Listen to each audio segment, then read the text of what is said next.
41 000 décès par année. Oui, 41 000. C'est le nombre de morts à cause de l'alcool. Oui, à cause de l'alcool dans notre pays. 14% à peu près des jeunes entre 18 et 24 ans déclarent avoir été ivres au moins 10 fois par année. L'alcool peut provoquer des ravages dans la vie d'une personne et c'est pour cette raison que le livre des Proverbes nous met en garde contre ce problème, contre ce fléau. Vous avez compris que nous continuons donc l'étude dans le livre des Proverbes et je vous rappelle que nous n'abordons pas ce livre de la parole de Dieu chapitre par chapitre, mais plutôt en nous arrêtant sur quelques thèmes. Nous en avons déjà vu plusieurs et aujourd'hui, nous nous arrêtons sur le thème de l'alcool et particulièrement de l'abus de l'alcool par quelqu'un et les ravages que cela peut provoquer.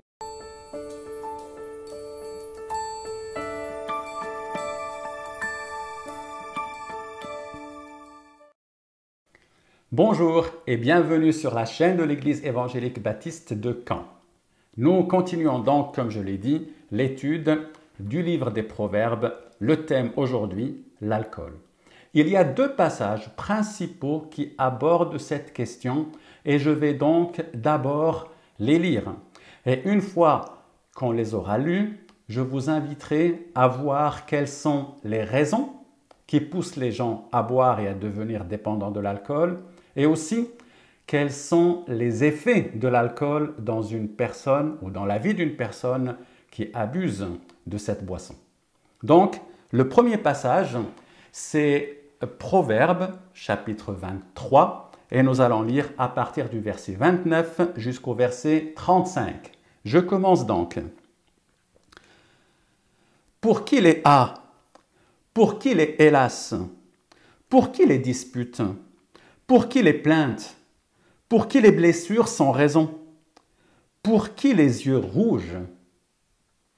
Pour ceux qui s'attachent auprès du vin, pour ceux qui vont déguster du vin mêlé. Ne regarde pas le vin qui paraît d'un beau rouge, qui fait des perles dans la coupe et qui coule aisément.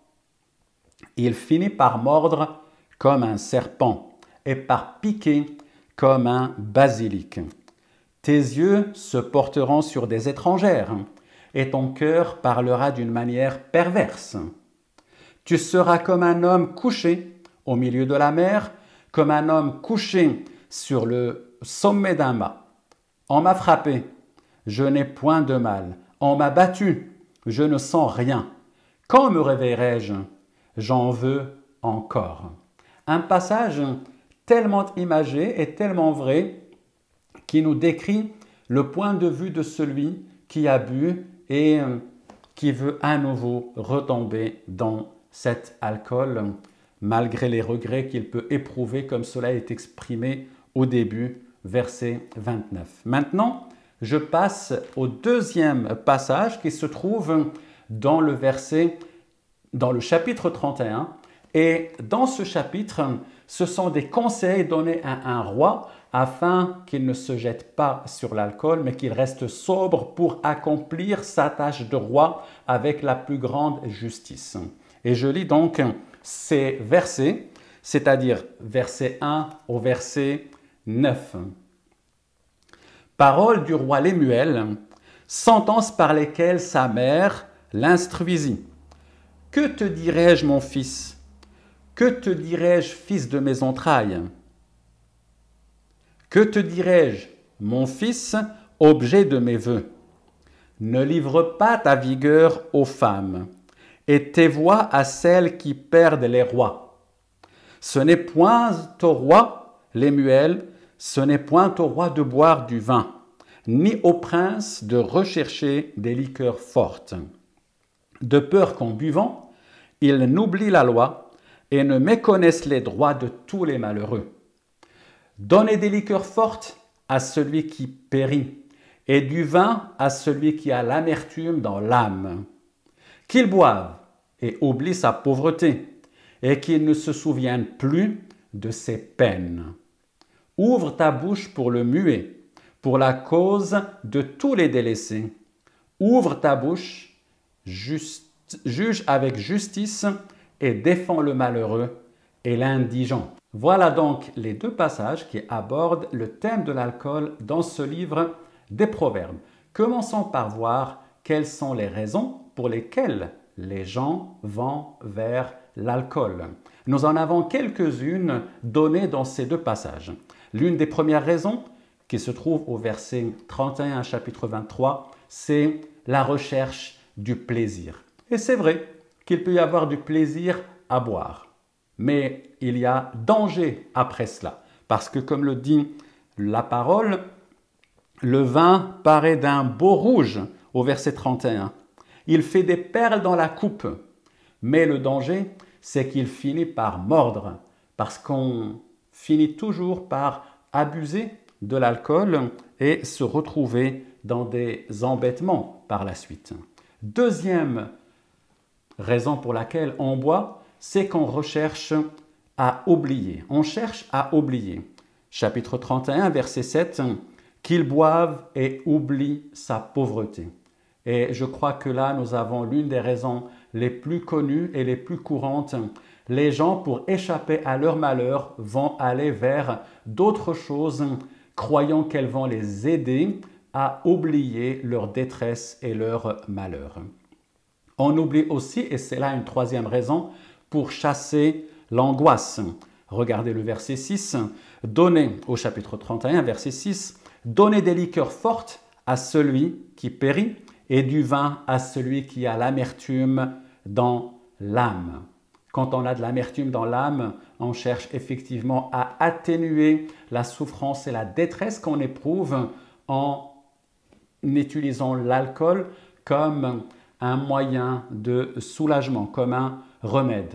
Une autre raison pour laquelle on boit, c'est le désir de sociabilité ou d'amitié, comme le dit le chapitre 23, verset 20.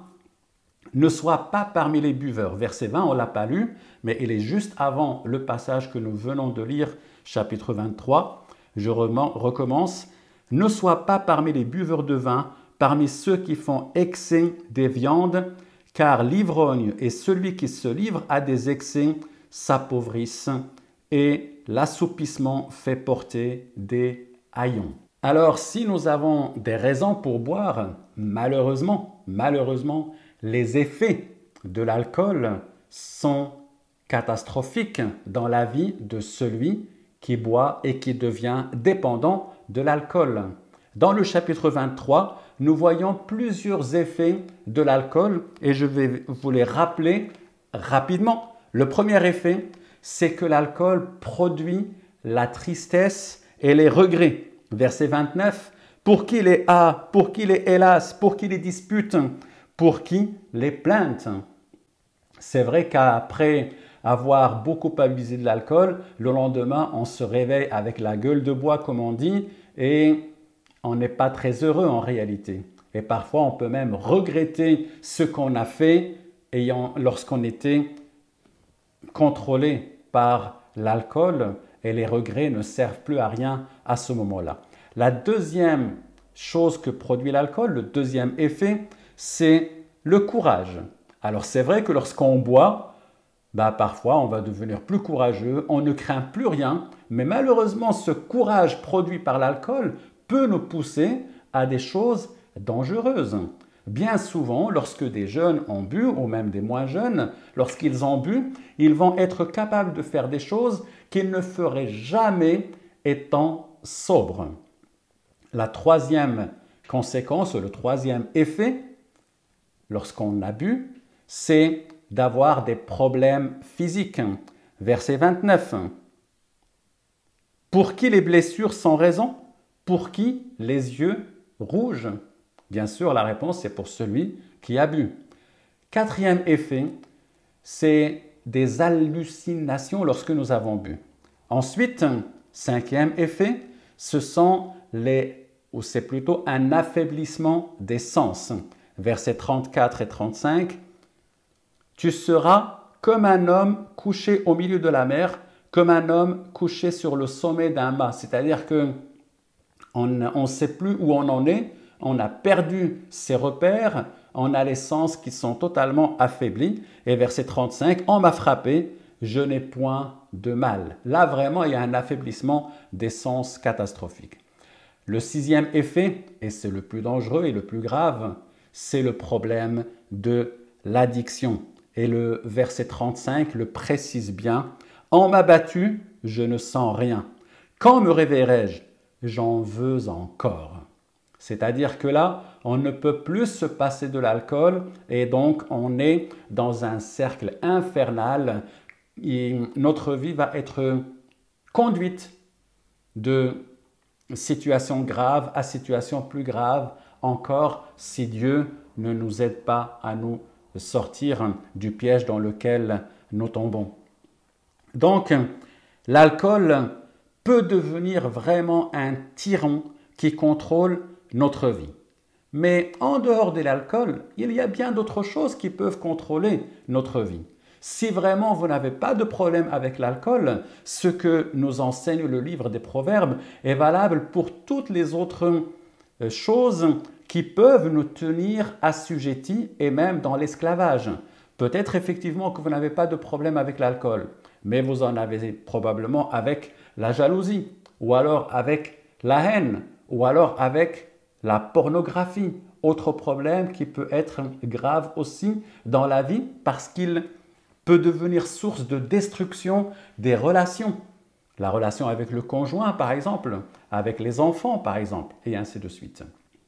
Donc, ce que nous enseignent les proverbes est très important parce qu'ils nous apprennent à affronter les situations de dépendance et en être conscient pour ne pas tomber dans le piège dès le début. Alors, une question se pose. Est-ce qu'il y a quelque chose qui contrôle ta vie? Ou qui est-ce qui contrôle ta vie? Pour répondre à cette question, je voudrais vous donner d'abord deux versets qui se trouvent dans le Nouveau Testament et qui nous montrent qu'il peut y avoir le péché, la convoitise, qui contrôle notre vie. Le premier verset se trouve dans 1 Corinthiens chapitre 6, verset 12. Donc, je vous lis ce verset. Une fois que je vous aurai donné le contexte, c'est que les Corinthiens croyaient pouvoir faire ce qu'ils voulaient et que le péché n'avait pas vraiment beaucoup de conséquences dans leur vie parce qu'ils disaient qu'ils étaient vraiment libres. En réalité, ils ont confondu liberté et libertinage. Et donc là, ils avaient des comportements vraiment libertins. Et l'apôtre Paul va leur dire, attention, le libertinage, c'est en réalité un esclavage. Et voilà ce qu'il dit au verset 12. Tout m'est permis, mais tout n'est pas utile. Tout m'est permis, mais je ne me laisserai asservir par quoi que ce soit. Je répète ce verset. Tout m'est permis. C'est vrai que Dieu nous donne la liberté de faire ce que nous voulons, dans le cadre de sa parole, bien sûr. Et il y a des choses que nous pouvons accomplir. Mais il y a cette règle-là très importante. Est-ce que c'est vraiment utile pour moi? Est-ce que ça va vraiment me faire grandir dans la foi devant le Seigneur? Tout m'est permis, mais tout n'est pas utile. Tout m'est permis, mais je ne me laisserai asservir par rien. Une fois ou l'autre, quand nous voulons, exercer notre liberté, nous pouvons devenir esclaves de quelque chose qui va nous contrôler. J'ai donné l'exemple de la jalousie, je peux donner l'exemple de la haine, de la colère, l'exemple du refus du pardon, et ainsi de suite. Et bien sûr, la pornographie. Je vous donne un autre passage qui se trouve cette fois-ci dans 2 Pierre chapitre 2, verset 19. 2 Pierre chapitre 2, verset 19. Et je vais lire en commençant par le verset 18. Là, Pierre met en garde les chrétiens contre des faux prophètes. Ces prophètes se comportaient pratiquement de la même manière que les Corinthiens, c'est-à-dire qu'ils étaient des débauchés en réalité. Et ils faisaient prétexte de leur liberté chrétienne pour abuser de la grâce de notre Seigneur Jésus-Christ. Et voilà ce que Pierre dit à propos de ces gens.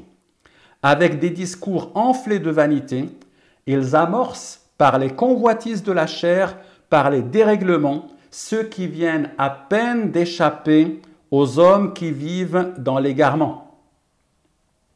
Ils leur promettent la liberté quand ils sont eux-mêmes esclaves de la corruption, car chacun est esclave de ce qui a triomphé de lui.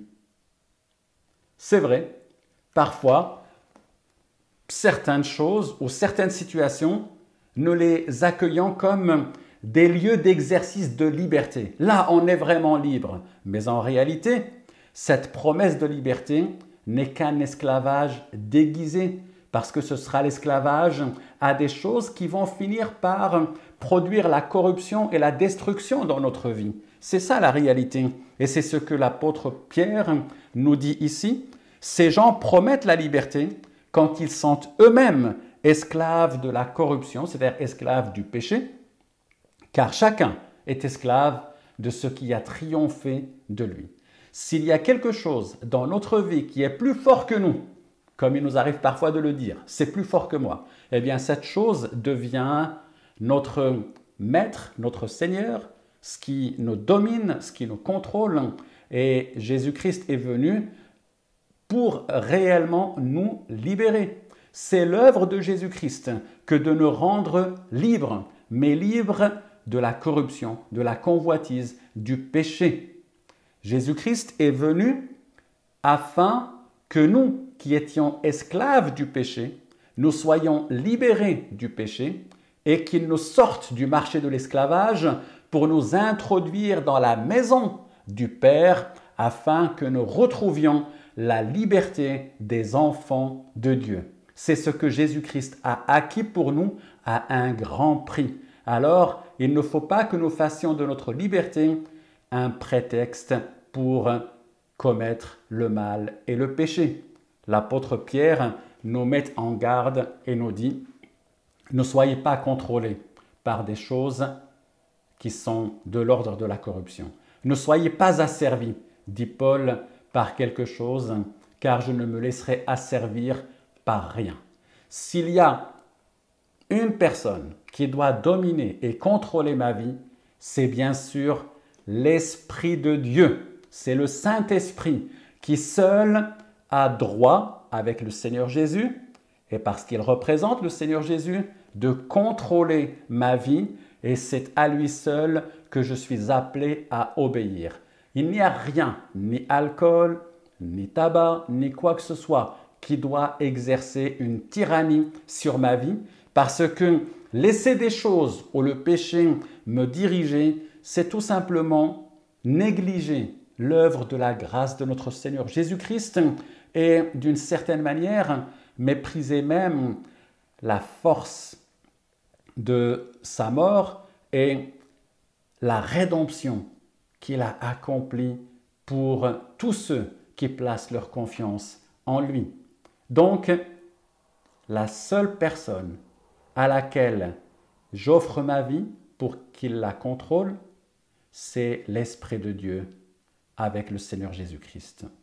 Et c'est ce à quoi Paul nous exhorte lorsque dans Éphésiens chapitre 5, il nous dit ces paroles-là que je vous lis, bien sûr des paroles très précieuses, Éphésiens chapitre 5, et je lis à partir du verset 18 jusqu'au verset 21. Voilà ce que Paul nous dit. « Ne vous enivrez pas de vin, c'est de la débauche. Soyez au contraire remplis de l'esprit. Entretenez-vous par des psaumes, par des hymnes et par des cantiques spirituels, chantant et célébrant de tout votre cœur les louanges du Seigneur. Rendez continuellement grâce à Dieu le Père pour toutes choses, au nom de notre Seigneur Jésus-Christ, vous soumettant les uns aux autres dans la crainte de Christ. Le verset 18 nous dit « Ne vous enivrez pas de vin, c'est de la débauche. » C'est très clair. Celui qui s'adonne au vin et qui laisse l'alcool le dominer et contrôler sa vie, va finir par faire des choses contre les commandements de Dieu, contre le Seigneur, et il va tomber dans le péché et dans la corruption. Boire à l'excès, se laisser enivrer et donc contrôler par le vin, ce n'est absolument pas la volonté de Dieu. Donc Paul met en parallèle ces deux situations. Celui qui est contrôlé par le vin et qui va produire dans sa vie la corruption, et celui qui va plutôt être rempli de l'esprit et qui va produire par cette présence et par ce contrôle de l'Esprit de Dieu, il va produire un fruit de valeur. Soyez remplis de l'Esprit, comme l'apôtre Paul dit. Cela revient à dire, laissez l'Esprit de Dieu seul diriger votre vie afin qu'il vous conduise sur les chemins de la justice et sur les chemins de la vérité. Que l'Esprit de Dieu vous sanctifie et vous guide dans toutes les situations. Voilà à quoi la parole de Dieu nous invite. Alors, pour terminer, il me suffit de relire ce verset 18, Éphésiens 5, 18. Ne vous enivrez pas de vin, c'est de la débauche. Soyez au contraire remplis de l'Esprit Saint. Que le Seigneur remplisse chacun de nous de son esprit afin que nous vivions sous la domination de notre Seigneur, à lui seul la gloire. Amen. Je vous dis à bientôt.